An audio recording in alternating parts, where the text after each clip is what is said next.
Саламатсыздарбы, урматтуу достор. Бүгүн 8 январь Манас кинотеатрынын жанына келдик. Бизде өтө сонун жаңылык болууда. Себептен Марска учкан кыргыздар тасмасынын бет ачары болууда. Кыргызстанда кино бум. Себептегенде жума сайын жаңы тасмалар чыгууда, урматтуу достор. Артында турган ракетаны көргөндөн кийин бизде абдан көп суроолор пайда болду. Биз бери үйгө ашыгуудабыз. Анда эмесе биз менен болуңуздар.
Генерал, вам стоит это увидеть. Объект приземлился на Марсе.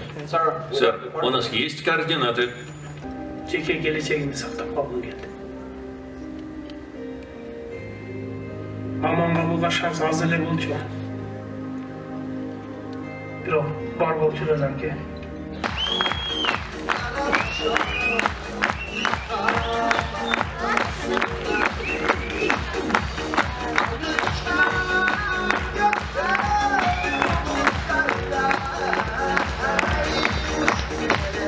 Урматтуу достор, биз азыр эле тасманы көрүп чыктык. Мына менин жанымда Сүйүн мырза турат, көптөгөн тасмалардын режиссеру.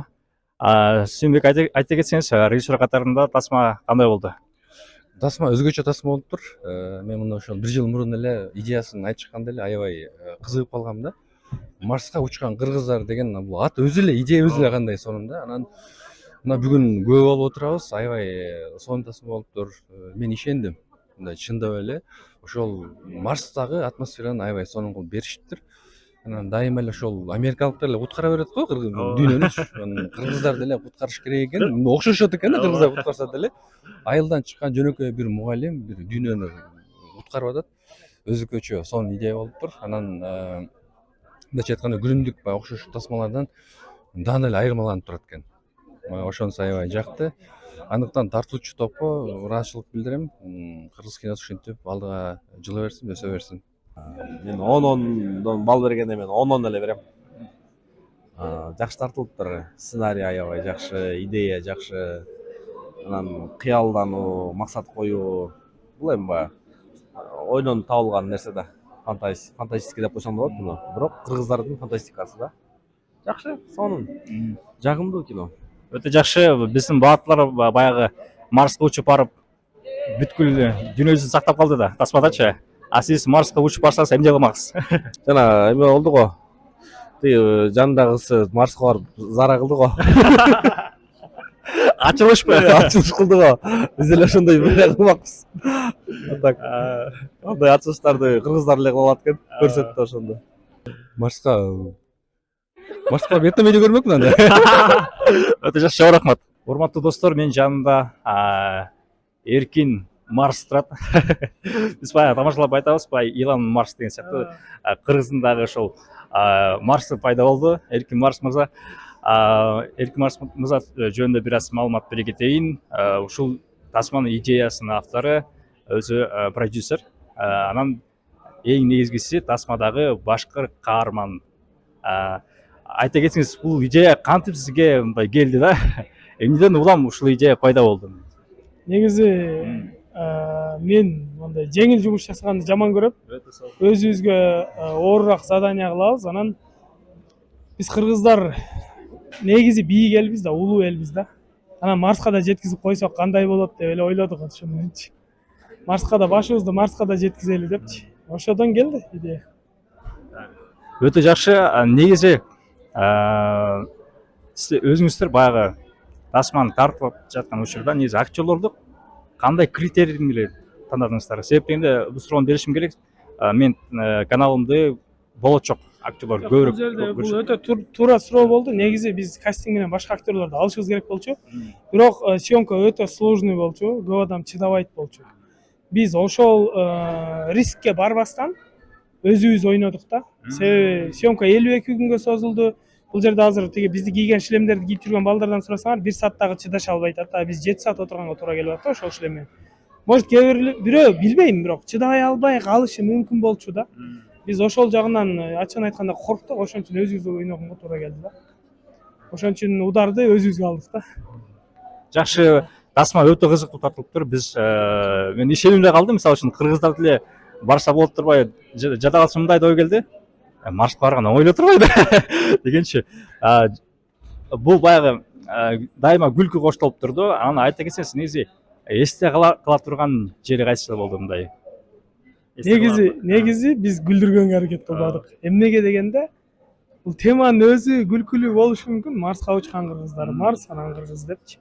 Анан кинонун эсте кала турган жерлерин азыр өтө толкунданып турам, айта албайм. Себеби эл башкача кабыл алды. Өтө чоң рахмат. Эми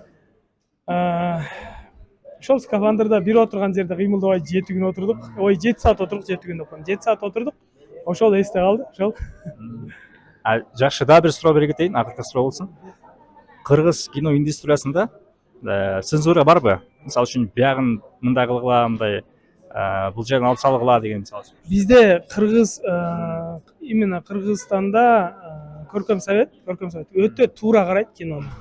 Ашыкча биздин коомубузга, кыргыздын менталитетине туура келбеген нерселерди алып коюшу мүмкүн.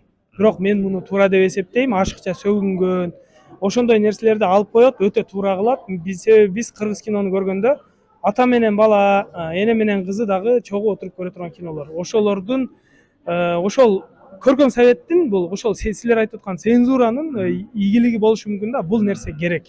Өтө чектен чыкпай, себеби биз кыргызбыз да. Биз ошону менен башкалардан айырмаланып турабыз да. Адепсиздерден, адептүүлүгү менен айырмаланып турушубуз керек да. Ошон үчүн бул нерсе туура деп ойлойм. Бизде андай нерсе жок. Мынаны кылбагыла деген, бирок чектен чыкпагыла деген улуулардын сөздөрү бар. Өтө жакшы. Баягы мейли айга учалы, Марска учалы, надо быть тиги Юпитерге учалы, бирок сөгүнбөйлү, жаман нерсени көрсөтпөйлү деген оюңузга абдан кошулам. Ошон үчүн силерге дагы көп ийгиликтерди каалайм. Бар болуңуздар, işler ийгилик. Кыргыз коньягын биз американецтерге ичирдик. Кыргыздар ичкен жок. Кыргыздар ичпейт. Урматтуу көрөрмандар, өтө кызыгы ошол болду. Кийин келип көрөсүздөр.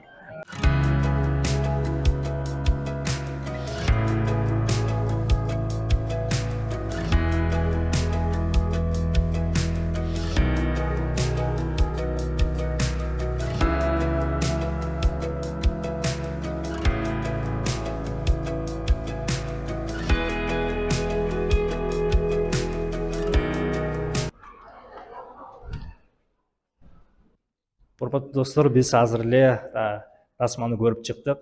Тасма өтө мыкты деңгээлде тартылыптыр. Биз кудум эле Марс планетасына барып келгендей болуп калдык. Ошондон улам мындай ой келди, ракета жасаган оңой эле турбайбы депчи. Урматтуу достор, келип көрүңүздөр, тасма өтө мыкты деңгээлде. Бул фантастикалык жанрда кыргыз элине мындай тасма тарткана жарашат экен, тартса болот экен. Анан дагы биз көрүүчүлөргө сиз Марс планетасына барып калсаңыз эмне кылмак элеңиз деген суроону бердик. Кээ бирөө сериал көрүп отурам, бирдеке деп жооп беришти. Ал эми сиз эмне кылат элеңиз комментарийге жаза кетиңиз. Анан биздин көптөн көп суранычыбыз бар. Биздин каналга жазылып кетиңиздер. Өзүңүздөрдүн пикириңиздерди калтырып кетиңиздер. Биздин каналды колдоп, подписка кылып, ар бир чыгарылыштарга лайк басып кетиңиздер. Себептен де биз каналды кыргыз тилинде алып барабыз. Кыргыз тилин колдойлу, кыргыз тили өнүксүн, өссүн, кыргыз тилдүү контенттер көбөйсүн. Силерге чоң рахмат.